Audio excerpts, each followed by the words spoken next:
El hombre conocido como el Ángel de la Muerte, Donald Harvey, está muerto. Las autoridades dicen que fue atacado por un recluso. Harvey mató al menos a 37 personas. Escuchando a la familia de las víctimas asesinadas por el hombre conocido como el estrangulador de la I-5, un día después de que fue asesinado en su celda de prisión. Roger Kive cumplía sentencias de cadena perpetua consecutivas por matar al menos a 7 mujeres durante 2 décadas. Algunos asesinos escapan de la aguja, pero tras las rejas, la justicia no esperó. En el momento en que las cerraduras se cerraron, su destino quedó sellado. Estos no eran criminales ordinarios, eran aquellos a quienes incluso otros asesinos temían. Hombres que ostentaban su maldad, se burlaban de sus víctimas y creían que la prisión ofrecía seguridad. Dentro de estos muros, la seguridad no existe. No hay escudo contra las manos de los condenados. Esta es la historia de los monstruos más odiados que murieron brutalmente tras las rejas. Leslie Bailey ingresó al sistema penitenciario del Reino Unido ya marcado como uno de los hombres más odiados de Gran Bretaña. Su nombre estaba vinculado a una vil red que los tabloides llamaron la Docena Sucia, un anillo secreto que secuestraba, abusaba y asesinaba a jóvenes. Bailey admitió personalmente haber llevado a cabo estos múltiples ataques. Reveló nombres y describió escenas tan horribles que toda la sala del tribunal quedó en silencio. Luego llegó el 7 de octubre de 1993. Dentro de la prisión de Whitmore, 2 reclusos, Michael Caine y John Brooks, entraron en su celda, y lo que sucedió sellaría el destino de Bailey para siempre. No fue un arrebato de ira, sino un acto calculado. Le colocaron un cordón alrededor del cuello y lo apretaron hasta que el silencio envolvió la habitación. Para cuando llegaron los guardias, el cuerpo de Bailey yacía inmóvil en el suelo, la ligadura aún cortando profundamente su garganta. La verdadera pregunta era cómo sucedió tan fácilmente. Caine y Brooks también eran prisioneros segregados. Tenían acceso durante la asociación libre, pero algunos dijeron que los guardias se saltaron sus rondas. Otros creían que la puerta de la celda había sido dejada abierta a propósito. Inicialmente, parecía un suicidio, pero el forense confirmó que fue un asesinato. Los atacantes eran compañeros de prisión, Brooks y Caine, quienes luego admitieron que actuaron en venganza por los niños a los que Bailey había dañado. Caine lo dijo sin rodeos. Nadie más estaba dispuesto a hacerlo. El asesino del dormitorio de enfermeras. No era solo un vagabundo, no era solo un borracho. Era un sádico que convirtió a Chicago en una pesadilla en el verano de 1966. Richard Speck nació en diciembre de 1941, criado en una tormenta de pérdida y abuso. Su padre murió cuando él tenía 6 años, y su padrastro llenó la casa de alcohol y violencia. A los 13 años, Speck ya bebía y robaba, un fugitivo en camino a la perdición. En julio de 1966, ese camino alcanzó su punto más oscuro. Richard Speck irrumpió en una casa adosada, ató a 9 mujeres y asesinó a 8 de ellas a sangre fría. Solo una sobrevivió escondiéndose debajo de una cama, viviendo para contar la historia. Speck escapó, pero el destino lo alcanzó rápidamente. Un tatuaje en su brazo, nacido para causar problemas, lo delató. Originalmente fue sentenciado a morir, pero cuando la Corte Suprema abolió las ejecuciones en 1972, su destino cambió. La pena de muerte fue anulada y su sentencia se redujo a cadena perpetua. Lo que vino después solo profundizó la indignación. En la década de 1980, cintas sacadas de contrabando de la prisión de Stateville mostraron a Speck relajándose como un rey, intercambiando sexo con los reclusos y burlándose de los asesinatos como si no significaran nada. Se reía, se jactaba. Dijo que matar a esas enfermeras fue como aplastar moscas. No había remordimiento, ni un atisbo de humanidad, solo décadas de vida que nunca mereció. Y luego, el 5 de diciembre de 1999, el corazón de Richard Speck finalmente falló. Sin cuchillos, sin puños, sin un final sangriento tras las rejas. Solo una muerte tranquila, demasiado misericordiosa para un hombre que no dio al mundo más que pesadillas. Richard Loeb. Richard Loeb parecía tenerlo todo. Era joven, rico y brillante, y se comportaba como si esos dones lo colocaran por encima de las consecuencias. Nacido como el tercero de 4 hijos en una familia privilegiada de Chicago, su padre, Albert Henry Loeb, era un poderoso abogado y ex vicepresidente de Sears, mientras que su madre, Anna Henrietta, provenía de un entorno católico. En teoría, su futuro parecía seguro. Sin embargo, bajo el brillo del dinero y el estatus, había profundas grietas. Desde la infancia, había estado robando pequeñas cosas a amigos, familiares y tiendas. Para la escuela secundaria, él estaba mostrando sus trucos de carterista solo para impresionar a la gente. En 1924, junto a Nathan Leopold, atrajo a Bobby Franks, de 14 años, a un coche. Lo golpearon con un cincel y luego arrojaron su cuerpo en un desagüe. Su motivo era absurdo. Querían demostrar que podían cometer el crimen perfecto. Pero nada de eso fue perfecto. Fue grotesco, y le valió a Loeb una cadena perpetua en la penitenciaría de Stateville. Tras las rejas, la arrogancia de Loeb nunca se desvaneció. Manipulaba a los presos más débiles, alardeaba de su inteligencia y jugaba juegos peligrosos con hombres que no tenían nada que perder. El 28 de enero de 1936, Loeb entró en las duchas de la prisión, pero nunca salió. Otro preso, James Day, había introducido de contrabando una navaja de afeitar. En un instante, Loeb fue acuchillado más de 50 veces. Su garganta fue desgarrada, sus manos destrozadas por heridas de defensa desesperada. El ataque fue tan brutal que los guardias primero creyeron que una multitud lo había atacado, pero Day afirmó que actuó en defensa propia, insistiendo en que Loeb le había hecho una proposición y luego lo atacó. La prisión le creyó. Caso cerrado. La muerte de Loeb no fue venganza por su crimen, ni fue parte de alguna vendetta de pandilla en la prisión. Era personal, el tipo de violencia nacida de dinámicas carcelarias retorcidas, que los de afuera nunca comprenderían completamente. Gerald Schaffer. Jared Schaffer era un ayudante del sheriff en Florida, un hombre que parecía ser de las fuerzas del orden por fuera, pero por dentro era algo mucho más oscuro. Se cree que entre 1969 y 1972, Schaffer torturó y asesinó a hasta 30 mujeres jóvenes. Su método era aterrador. Se detenía, se hacía pasar por un protector, luego atraía a sus víctimas al fondo del bosque. Ahí comenzaba la pesadilla, y casi nunca terminaba rápidamente. Ocultos en la casa de su madre, los investigadores descubrieron más tarde sus diarios, cientos de páginas donde la fantasía y la realidad se mezclaban en una sola. En esas páginas las víctimas estaban atadas, colgadas de árboles, mutiladas y profanadas. Schaffer no solo estaba matando, estaba documentando. Fue oficialmente condenado por solo 2 asesinatos y recibió una sentencia de cadena perpetua, pero la prisión no lo silenció. Schaffer no pudo resistirse a hablar. Presumía, provocaba, ridiculizaba a los muertos. A veces, incluso afirmaba que su verdadero número de víctimas superaba las 30. Los reclusos a su alrededor escuchaban, algunos perturbados, otros sin decir nada. Uno de esos hombres silenciosos era Vincent Rivera. El 3 de diciembre de 1995, Rivera entró en la celda de Schaffer llevando solo una cuchilla. Lo que ocurrió no fue una pelea, fue puro caos. Schaffer fue apuñalado repetidamente, su cuello, ojos y cara recibieron golpe tras golpe. El oficial que pensó que la placa lo protegería fue dejado para desangrarse hasta morir en el suelo de la prisión. Thor Nils Christiansen. Thor Nils Christiansen parecía un joven ordinario de un pequeño pueblo de California, pero detrás de su comportamiento tranquilo había un monstruo. Entre 1976 y 1979, acechó las carreteras del sur de California, recogiendo a jóvenes que se parecían inquietantemente, cabello largo y liso, complexión similar, mismo estilo. Una vez dentro de su coche, sus víctimas no tenían ninguna oportunidad. Sacaba una pistola calibre 22, les disparaba en la cabeza y luego cometía actos indescriptibles con sus cuerpos sin vida. Los asesinatos aterrorizaron a Isla Vista, provocando protestas de estudiantes que exigían un transporte más seguro y mayores protecciones para las mujeres. Pero los asesinatos no se detuvieron.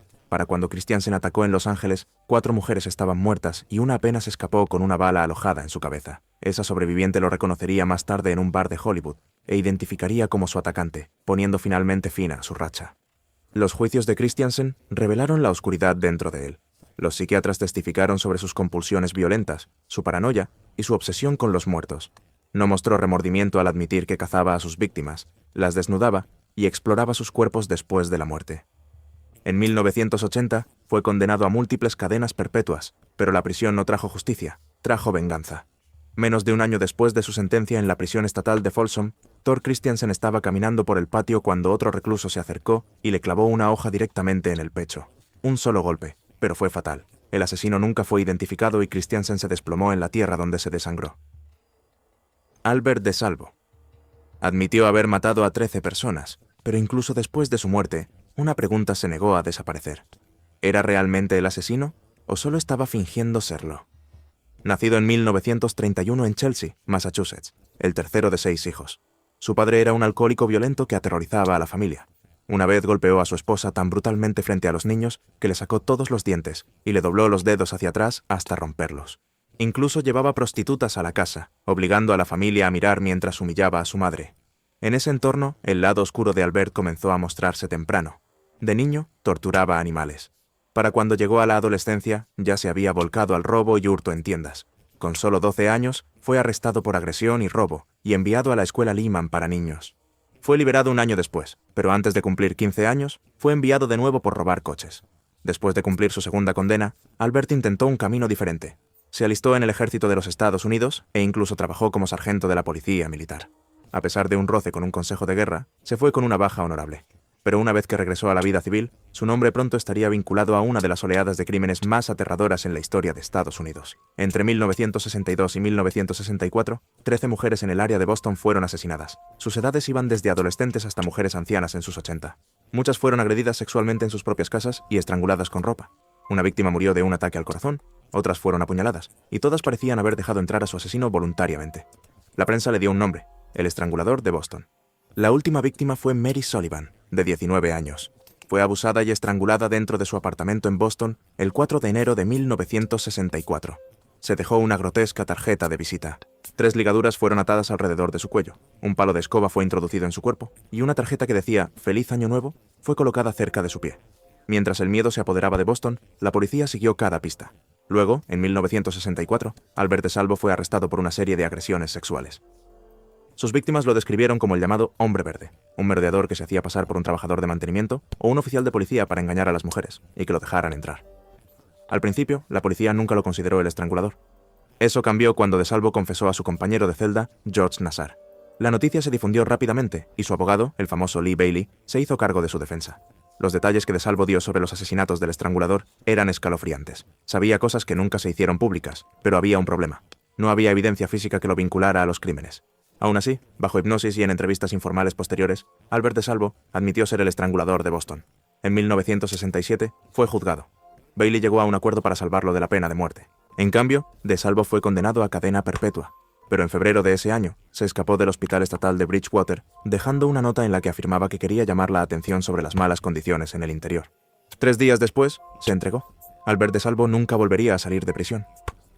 El 25 de noviembre de 1973, fue encontrado apuñalado hasta la muerte en la enfermería de la prisión. Algunos dijeron que lo mataron por negocios de drogas dentro. Otros creían que su silencio sobre el caso del estrangulador lo convirtió en un objetivo. Su asesino nunca fue identificado oficialmente. Décadas después, en 2013, las pruebas de ADN finalmente confirmaron que DeSalvo fue responsable del asesinato de Mary Sullivan. Pero hasta el día de hoy, muchos expertos argumentan que no pudo haber estado detrás de los 13 asesinatos. Algunos creen que había múltiples asesinos en acción. Otros piensan que DeSalvo confesó por desesperación por la fama o para proteger económicamente a su familia. Colin Hatch. Algunos hombres nunca deberían respirar aire libre, y Colin Hatch era uno de ellos. En 1993, secuestró, agredió y asesinó a un niño de 7 años. El crimen fue tan brutal que lo convirtió en uno de los depredadores más despreciados de Gran Bretaña. Sin embargo, solo 5 años después, Hatch estaba de nuevo en las calles, y la historia se repitió. En el año 2000, mientras aún estaba bajo supervisión, atrajo a otro niño a su apartamento. Esta vez, la policía encontró el cuerpo rápidamente. Hatch fue capturado y sentenciado a cadena perpetua, pero la prisión no era un castigo. Para él, era protección. Encerrado en una unidad de alta seguridad, se jactaba, presumía, convencido de que nunca enfrentaría el destino que impuso a otros. Pero en 2011, su ilusión se desmoronó. Otro recluso, Damien Foe, entró en la celda de Hatch, llevando una cuchilla casera y una ligadura. No hubo advertencia, ni lucha, solo una ejecución silenciosa. Los guardias descubrieron más tarde el cuerpo de Hatch apuñalado, estrangulado, dejado torcido en el suelo con los ojos aún abiertos. Foe nunca negó lo que hizo. Su explicación fue escalofriante en su simplicidad. Solo quería deshacerme del mal. Daniel Camargo Barboza. En 1988, el medio de comunicación español se sentó con Daniel Camargo Barboza, justo cuando los tribunales se preparaban para dictar su sentencia. Para entonces, el hombre de 58 años ya había confesado la agresión sexual y el asesinato de 71 mujeres en Ecuador en solo 2 años. Pero los investigadores sabían que la verdad era más profunda. Lo que confesó era solo la punta del iceberg. En Colombia, las autoridades creían que podría estar vinculado a hasta 80 víctimas más. En noviembre de 1984, Camargo hizo lo imposible. Escapó de la prisión de Gorgona, la fortaleza conocida como el Alcatraz colombiano. Con nada más que un bote de madera rudimentario y un estudio cuidadoso de las corrientes, se deslizó hacia el océano. Las autoridades asumieron que se había ahogado. Los periódicos incluso imprimieron que los tiburones lo habían devorado vivo. Pero Camargo no se había ahogado. Resurgió en Quito, Ecuador, y luego abordó un autobús hacia Guayaquil a principios de diciembre. Solo unos días después, el 18 de diciembre, secuestró a una niña de 9 años de la ciudad de Quevedo. Al día siguiente, otro niño, de solo 10 años, había desaparecido. Lo que siguió fue una pesadilla que se extendió durante 2 años. Entre 1984 y 1986, Camargo llevó a cabo al menos 54 agresiones sexuales y asesinatos en Guayaquil.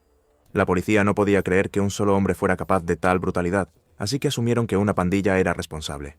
Mientras tanto, Camargo se mezclaba en las calles, sobreviviendo con migajas de dinero vendiendo bolígrafos, y a veces empeñando ropa y baratijas robadas a sus víctimas. Desde ese momento, los asesinatos continuaron implacablemente hasta su arresto en febrero de 1986. Cuando la policía lo atrapó, llevaba la ropa ensangrentada de su última víctima, una niña de 8 años. Por todos los horrores que admitió, el sistema de justicia de Ecuador solo pudo darle la pena máxima permitida. Al final, Barboza pasó solo 6 años tras las rejas. Nunca volvería a probar la libertad. El 13 de noviembre de 1994, dentro de la prisión de Guayaquil, su historia terminó violentamente. Giovanni Noguera, el sobrino de una de sus víctimas, lo apuñaló hasta matarlo. Barboza tenía 64 años cuando su pasado finalmente lo alcanzó: Donald Harvey. Donald Harvey, el llamado Ángel de la Muerte, se ganó su lugar entre los asesinos más odiados que alguna vez pisaron la cárcel. En el exterior, era un auxiliar de hospital, tranquilo, educado, el hombre en quien las familias confiaban para cuidar a sus seres queridos. Pero entre 1970 y 1987, Harvey asesinó al menos a 37 pacientes, y los investigadores creen que la cifra real fue mucho mayor. Envenenó con arsénico y cianuro, inyectó insulina, asfixió con bolsas de plástico y deslizó toxinas en líneas intravenosas, todo mientras sonreía a las familias en duelo.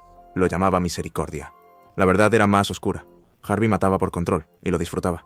En 1987, la máscara finalmente se rompió. Le dieron múltiples cadenas perpetuas y fue encarcelado en el sistema penitenciario de Ohio. Durante años se mezcló con el fondo.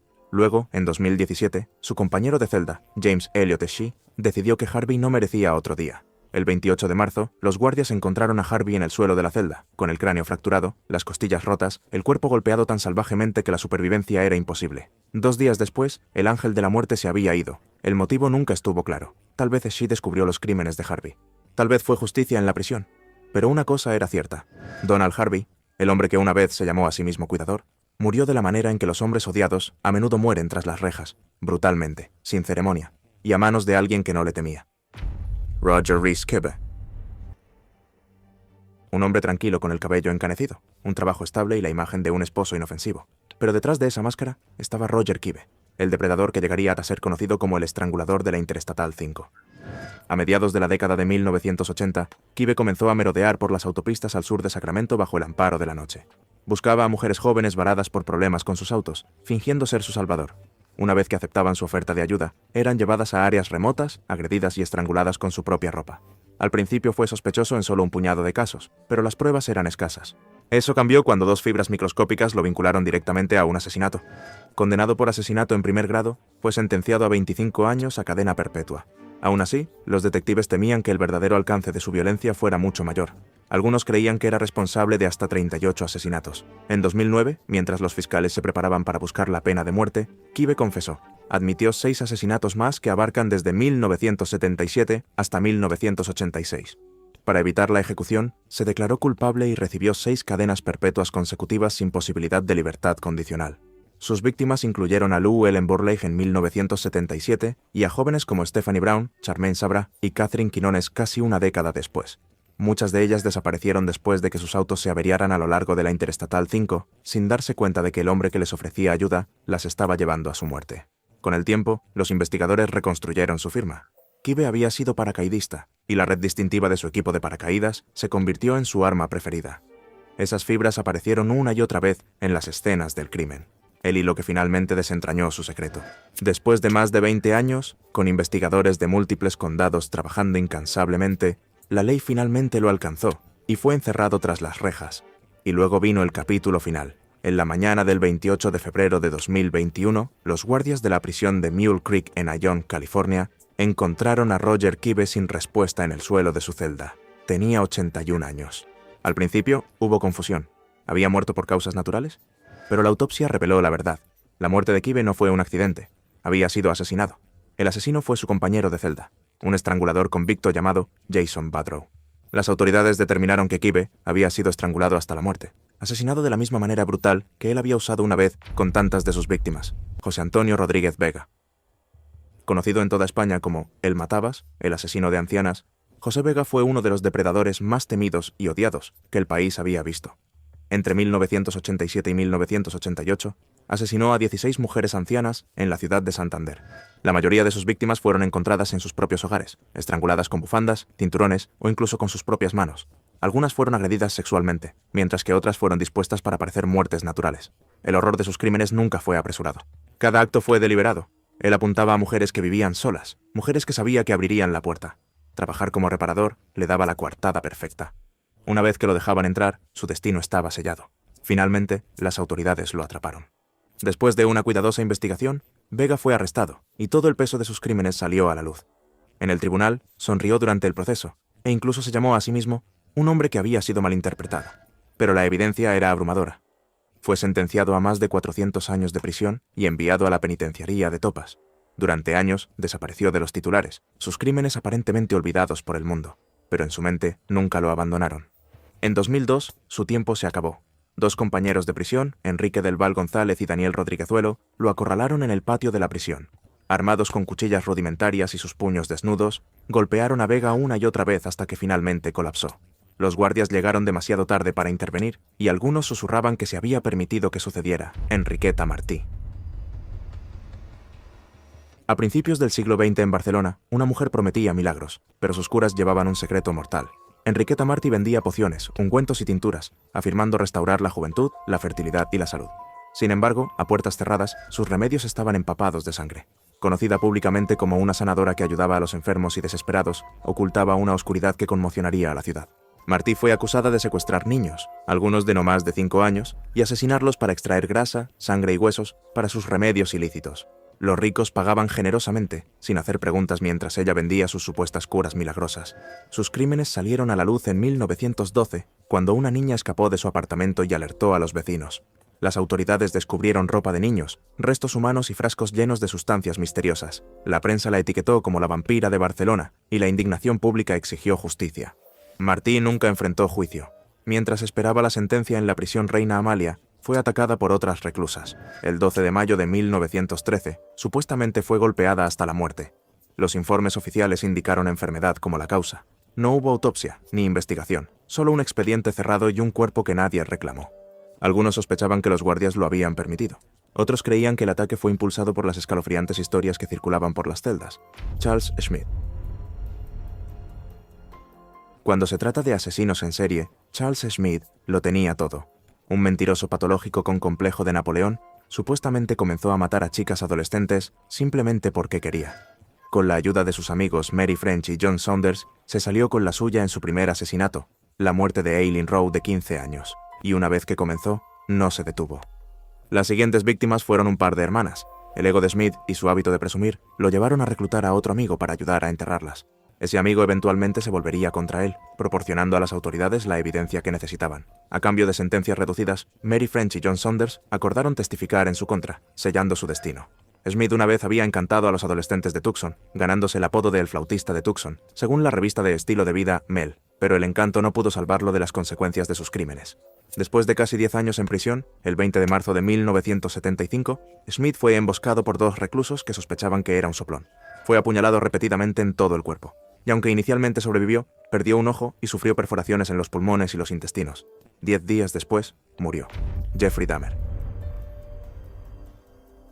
La oscura infamia de Jeffrey Dahmer explotó la noche en que Tracy Edwards, una de sus víctimas previstas, logró escapar de su apartamento y alertar a las autoridades.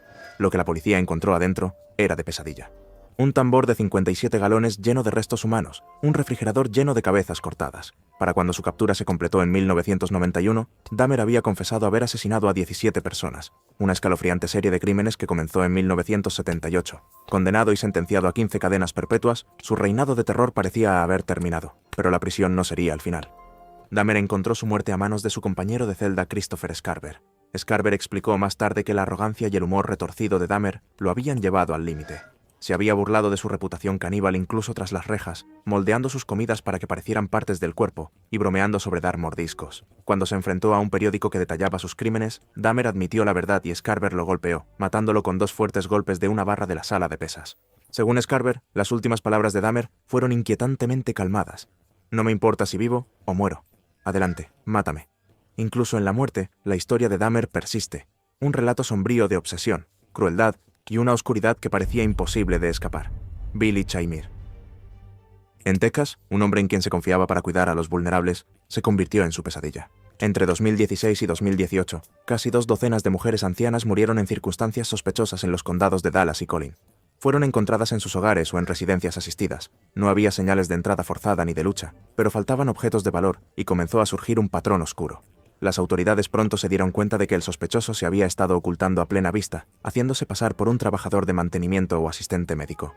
Su método era terriblemente preciso, asfixiando a sus víctimas de manera silenciosa, limpia y eficiente. Chimere fue acusado en relación con 22 muertes y sospechoso de aún más. Negó todo, proclamando su inocencia. Sin embargo, las grabaciones de vigilancia, la propiedad robada y el testimonio de los sobrevivientes pintaban un cuadro escalofriantemente diferente. En 2022, fue condenado a cadena perpetua sin posibilidad de libertad condicional, pero la justicia no tuvo que esperar a los tribunales. En septiembre de 2023, dentro de la unidad Thief de Texas, Chimere enfrentó un ajuste de cuentas violento tras las rejas. Fue arrastrado de su celda a un pasillo y atacado con brutalidad, una furia alimentada por la indignación y la venganza. Apuñalado y golpeado, no sobrevivió. Su compañero de celda, Wyatt Busby, fue detenido de inmediato. ¿El motivo? Chimere había hecho comentarios inapropiados sobre los hijos de Busby. Gracias por ver. Nos vemos en el próximo.